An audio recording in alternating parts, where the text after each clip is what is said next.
Discover the story of Jesus Christ now with beautiful illustrations for young and old. More than 76 million copies distributed in 40 languages worldwide. Download your free copy at gospelcomics.com.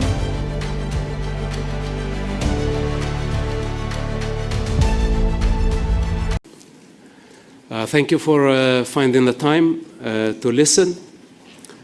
I see many members absent, unfortunately. I thought this would be a great opportunity to share first-hand experience, and most importantly, I'm nothing but eyewitness.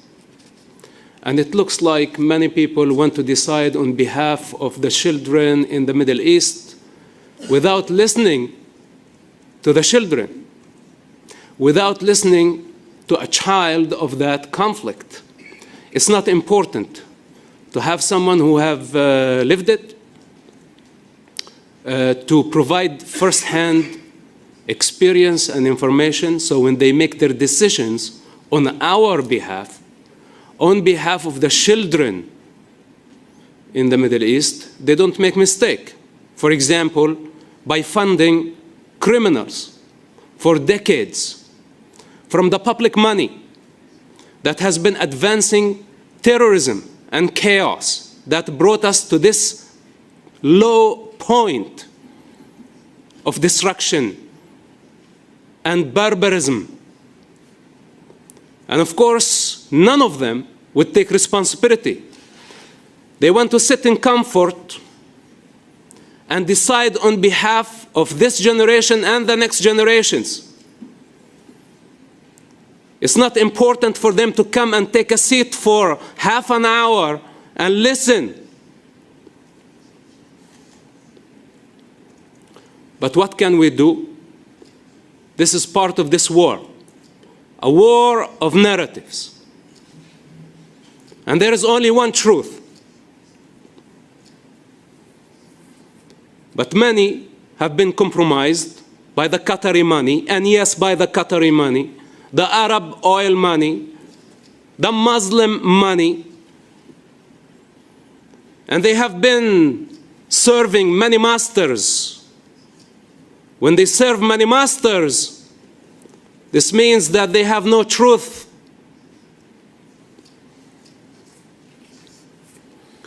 I was born back in 1978. I was only 10 years old when the first Palestinian Intifada started. My father was one of the founders of Hamas. And my family taught me that I was Palestinian. But they never said why I was Palestinian. Like today, millions of people believe to be Palestinians as an ethnic group, but in reality they are not.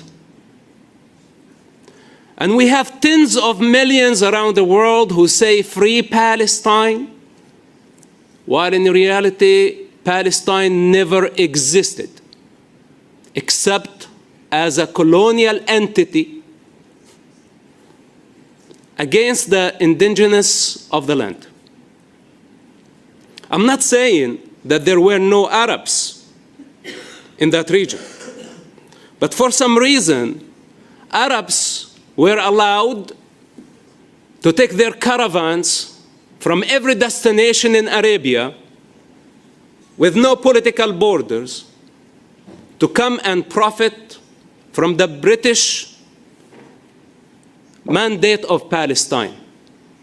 But the Jews who had to go through the Holocaust and the ethnic cleansing on the hands of the Ottoman Empire for approximately 400 years, then the ethnic cleansing in Europe, then the Holocaust, they did not have the right to take the boat and escape the hell of Nazism to come and find a safe place where they could survive. This is a crime. It's colonialism. But for all the Arab and Muslim invaders who came to profit, who did not have any connection to the land, that was legitimate. So I was supposed to believe that I am a Palestinian. But what makes a Palestinian, nobody has the answer. What makes the Palestinian different than the Egyptian or the Jordanian? It's not a human race. It's not a distinct language. It's not a religion. It is nothing but a violent ideology that was established as a hostile movement to annihilate the Jewish people from that land. The continuous Islamic, and I insist to say Islamic, attempt to kill the Jewish people. And that brings us to the ideological dimension that many of us are in denial. Why? Because we have 2 billion Muslims around the world and we don't want to piss them off. So most of us stick our head in the sand in denial.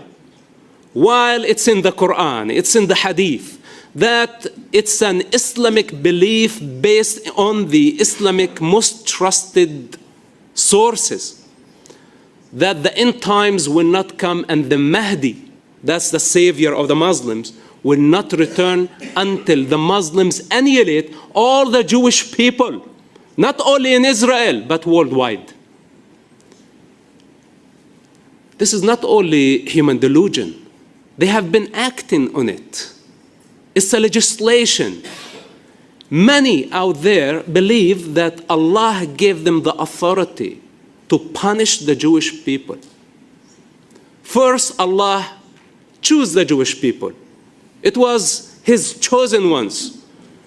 But for disobedience, Allah wanted to punish the Jewish people. And now the Muslims functioning as the sword of Allah on earth to punish the Jewish people and all the non-Muslims who don't submit to Islam. This is the Islamic law. And all those who try to sell the West a peaceful version of Islam, they are liars and they are lying. And their claim is baseless. Okay, this is too controversial and I did not come here to say things about Islam, but this is very important to understand as a foundation of this conflict. Because if we really want to find a solution, then we need to understand the dimensions of the conflict. And the ideological dimension of this conflict is the most significant one, in my humble opinion. This is how I was conditioned. As a Muslim, then as a Palestinian, and I think both identities are false. They stole our individuality as children. We were born free, children of earth, children of the divine. And they gave us false identity. They said, you're a Palestinian now. Fight for this identity. It's so important to you. And who created this? A con artist from Egypt, born in Egypt, with an Egypt accent. His name Yasser Arafat. A global terrorist who wanted to globalize the Intifada and hijack commercial airplanes and blow up athletes at Munich Olympics. And we can go on and on of the Palestinian global terrorism as a mean for political and financial gain. He never been there. No evidence. With the Egyptian birth certificate. And this is the father of the Palestinian revolution. The most corrupt revolution on earth that does not have concern towards the Arab or the Jewish children in that region. Please notice, my ethnicity is not Palestinian. We are Arabs of Judea and Samaria. That's an ethnic group. This is ethnicity. But Yasser Arafat did not want us to go to school. This is why, when the first Palestinian Intifada started back in 1987, the masked men used to come to our school and ask us to leave, to go to the checkpoints and throw stones at the Israeli army. Because for Yasser Arafat, it was very clever to pay a handful of masked men, we didn't know who they were, to come to school and send children to the checkpoints to get shot, or at least to confront an Israeli tank with a rock. This image attracted the globe and attracted so many people to see the bravery of a child throwing a rock at a very advanced weapon. So many people sympathized with Yasser Arafat in his movement. They funded Yasser Arafat. And Yasser Arafat got addicted to power, to fame, to money, to prestige, and now this became his game. He assassinated his political rivals. He self-appointed, or he appointed himself as the leader of the revolution. And he built billions of dollars. Where did that come from? The Arab oil money and the European countries who funded him to try to silence him. This is the game. The more money you give this corrupt revolution, the more they will sacrifice children. Not only Jewish children, but also Arab children. And of course, people in the West cannot understand a culture that is willing to sacrifice its own children. But I'm a living example. When my father had to choose between his ideology, between his hypothetical Allah that he is worshipping and his son, he chose the cause to maintain and protect his public image that he has invested more than 60 years in falsehood, false identity of a Palestinian, of an Islamist. This is not who I am, and it's a choice to know my roots as a child of the divine, as a child of the universe, as a child of earth. That today I choose the highest interest of humanity, not the interest of the tribe. That this is Palestinian, etc. Who cares? And how many children are they willing to sacrifice for this sick ideology? And today we have so many sellouts in the West who scream out loud, "Free, free Palestine," forsaking the hostages. Naturally, when we have a hostage situation, humanity should get united to say, "Free the hostages," the most logical thing. They represent all of us. They're just civilians that they have been kidnapped from their backyards, from their living rooms. Infants, children, elders, Holocaust survivors, mostly farmers from a liberal community that actually believed in coexistence and peace. And the entire world suddenly got united behind a concept. They choose a concept over humanity. It's so obvious that our crisis is bring the hostages and save the children from those who have hijacked the entire society and booby-trapped one of the most populated areas in the Middle East to kill civilians for political and financial gain. But for some reason, many of us are confused, and we have been choosing an ideology, a concept over humanity.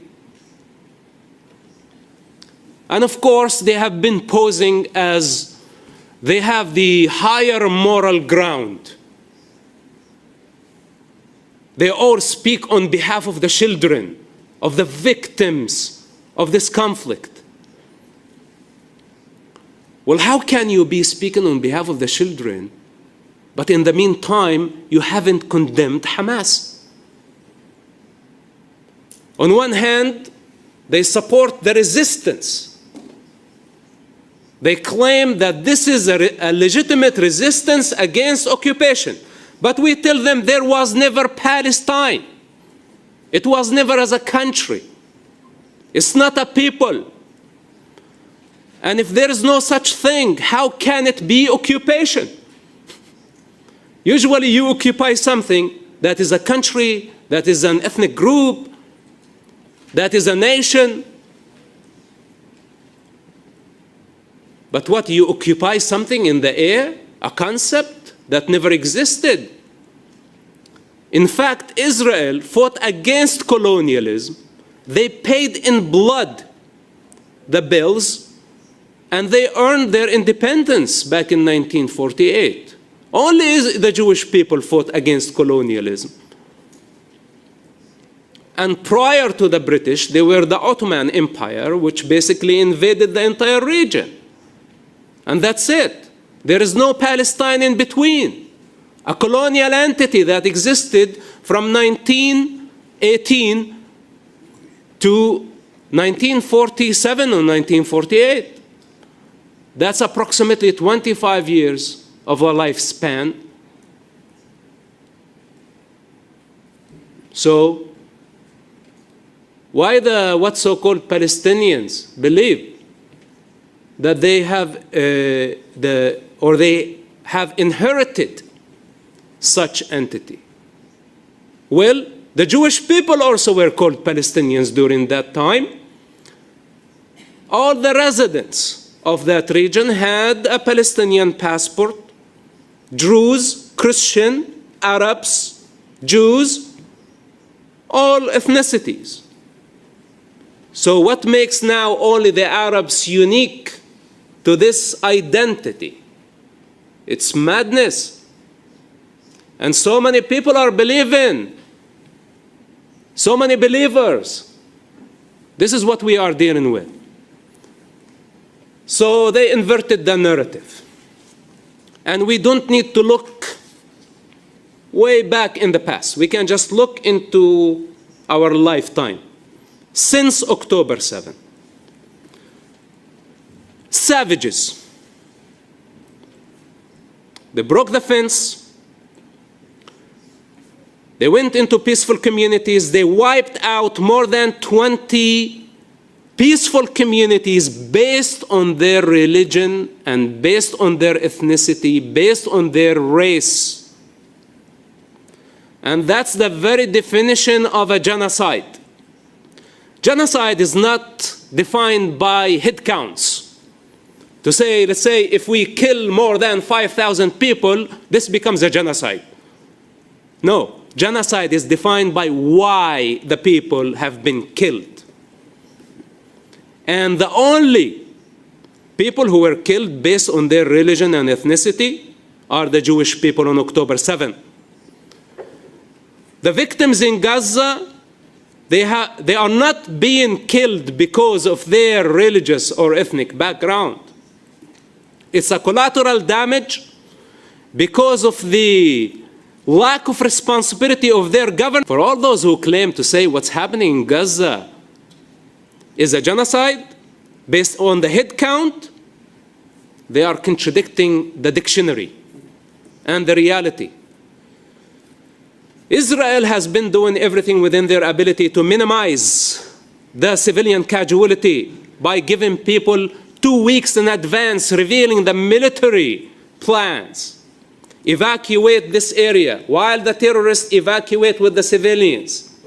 Dressed up like women like civilians.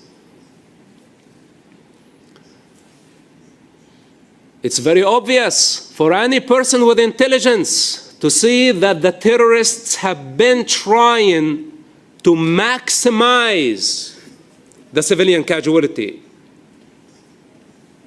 Then they did not stop there.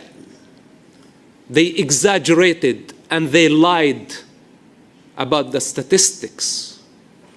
Then humanitarian organizations, the United Nations, the European Parliament, everybody considered the Hamas narrative and the Hamas lie as a source. They haven't been on the ground. They did not count the numbers. They don't have the birth certificates or the death certificates. But somehow they reached the point of saying 40,000 casualties. But even if that was true, why are they surprised? In the most populated area, when terrorists hijacked schools, hospitals, mosques, churches, every sacred zone, they did not leave the civilians even with one safe zone to go. And since the beginning of the war, I said evacuate the civilians. Pressure Egypt to open the border so the most vulnerable civilians can evacuate and we go in and eradicate this cancer, because we cannot afford another Gaza war. This is not the first Gaza war. It's the fifth. And every time the terrorists sacrificed civilians, we rewarded them with what? With money and power and legitimacy. So every war they came back stronger. And this last war, they doubled down, they tripled down on this evil practice. And now they are expecting from the West, from the free world, to come on its knees and beg them, please don't hurt more children and we will give you whatever you want. You want a Palestinian state? We will give you a Palestinian state. Even that means at the expense of already established democracy. That is not only a democracy for the Jewish people, but also for Muslims, Arabs, Druze, Christians, all type of people. So we have now governments that have been pressuring Israel, blaming Israel, delegitimizing Israel, not realizing that Hamas game and the Palestinian game has been to delegitimize Israel, to discredit Israel, to criminalize and demonize Israel, while in reality this is not the truth. So the more we believe them, the more we will get divided. Because I don't think any power on earth will be able to push Israel to the point where Israel will have to compromise its security and the future of the Jewish people. We all know that this is a red line. So how can we pressure Israel to do the impossible?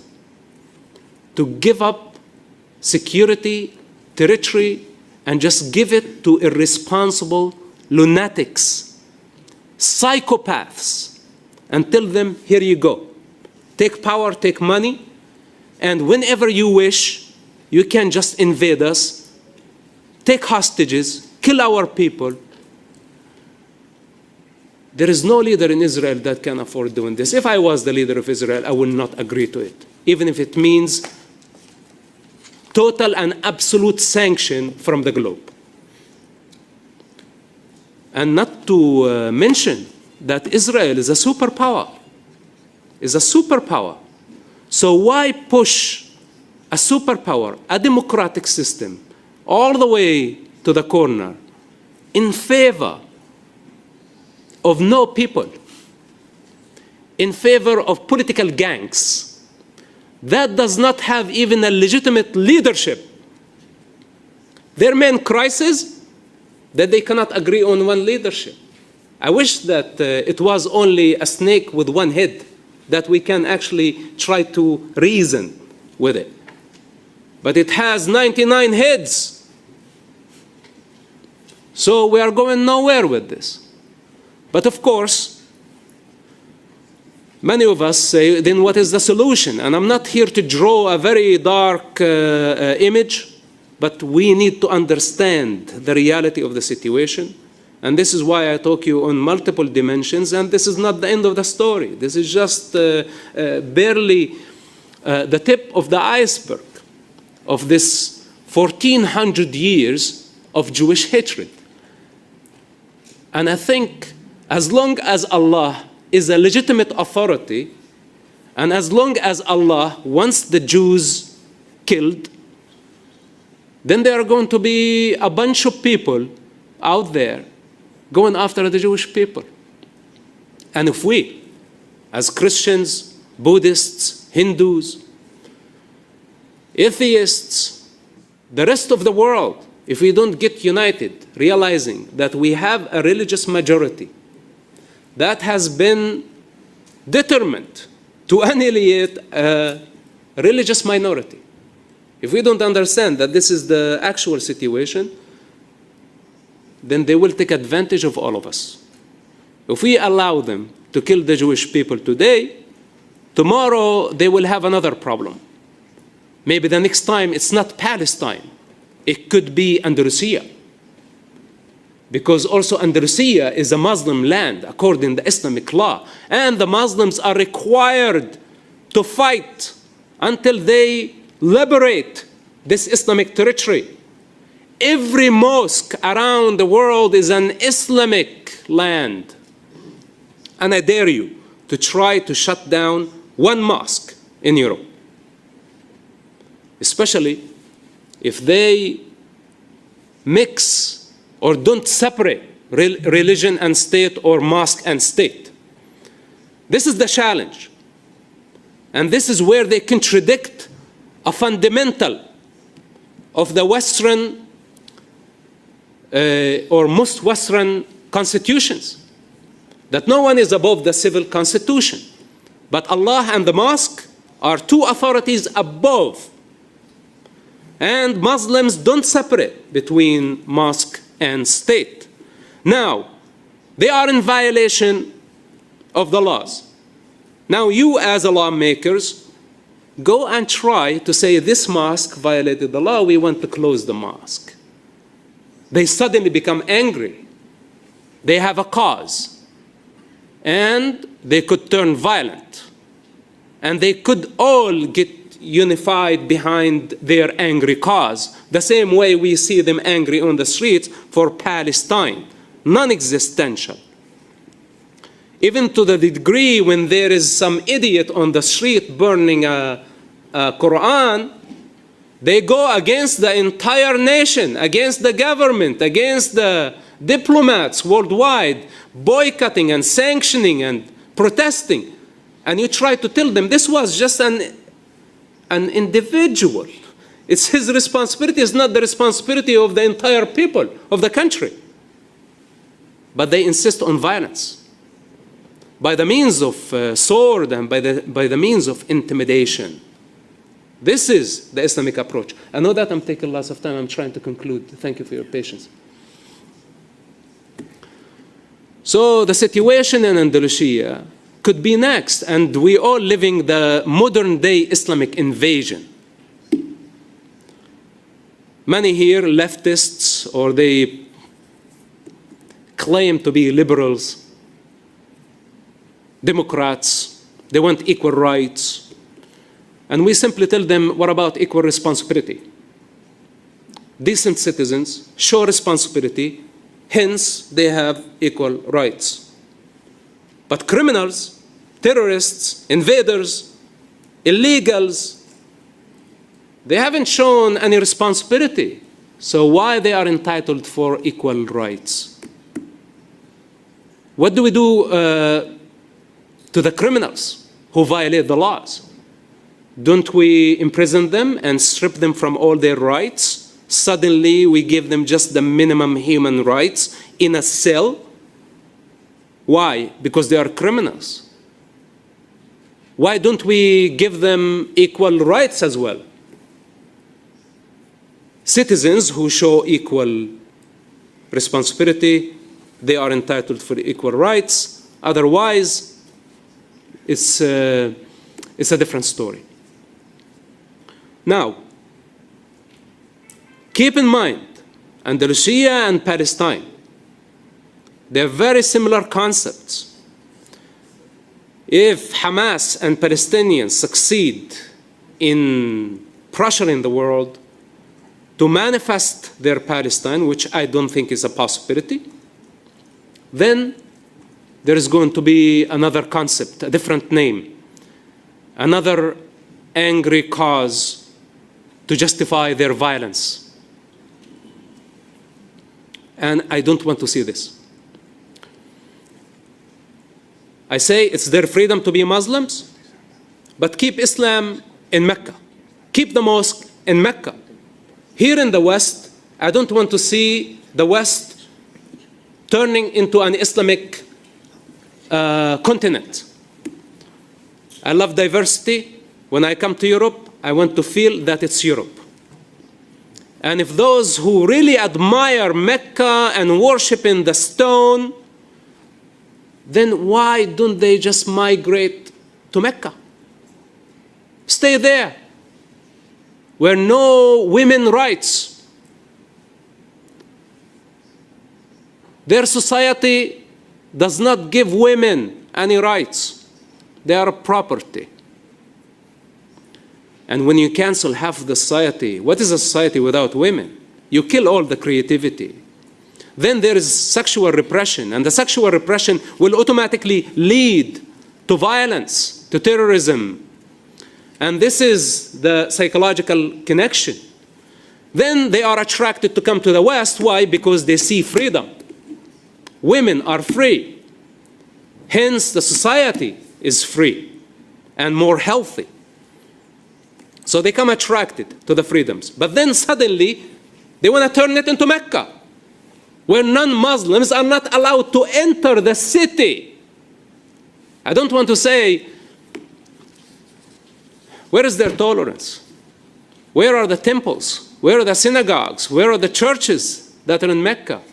But this is too much. Let's say we don't want to give them big responsibility or a big task to manifest. At least we say, why don't you allow the non-Muslims enter the city of Mecca? The signs are so huge on the entrance of Mecca, say Muslims and non-Muslims, 2 free ways. This is their approach. This is their tolerance. Got it.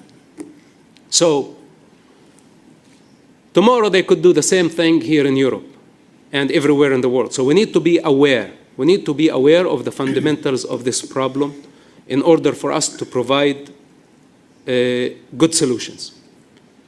If they want to worship in the mosque, this is okay, but they must separate mosque and state. If they want to worship, they have the freedom for worship, but we don't want to see gatherings, political gatherings by the name of Islam, praying in the thousands, making political statement. They are in violation, immediately in violation. If they want to worship, close your door. It's your devotion. It's your relationship between you and your God, between you and your Allah. I don't have a problem with that. But don't intimidate the people with your prayer. And I conclude that there could be a solution similar to the Vatican. You know, the Vatican does not have borders, and it's a very powerful state. Does not have big army. They don't need big guns. And that model could be manifested in the Palestinian territories, or let's say the West Bank. That instead of the European Union investing its money in gangs, in corrupt politicians who have been against the interest of the children, against the people, and against the future of this generation and the next generations, we should invest our money in education. It must be conditional. We can invest in economy, and we can improve the life of this generation, that we invest directly in the people. And we don't want, in the near future, any Palestinian state. The children don't care for a political entity. They don't care. What they need a peaceful environment. They need a responsible leadership that does not abuse them or indoctrinate them. And as long as we continue to fail the children in favor of these criminals, the Middle East conflict will continue forever.